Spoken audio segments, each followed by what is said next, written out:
Welcome back to another technical video. Today, we'll be going through your question, answering it, and hopefully finding that solution that you need. Guys, remember to stay just a little bit crazy, just like me, and hopefully get through to that resolution. Let's get started.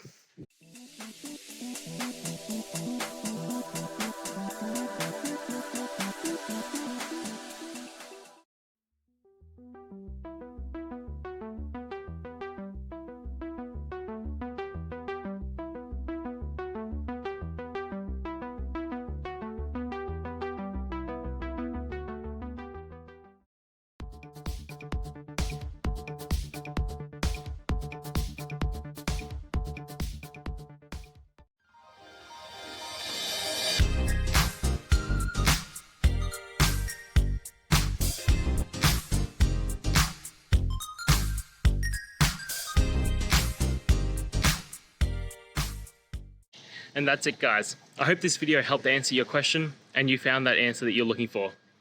Now, please hit subscribe if it helped. I really appreciate it. And I'll see you next time on another one of these videos. Cheers.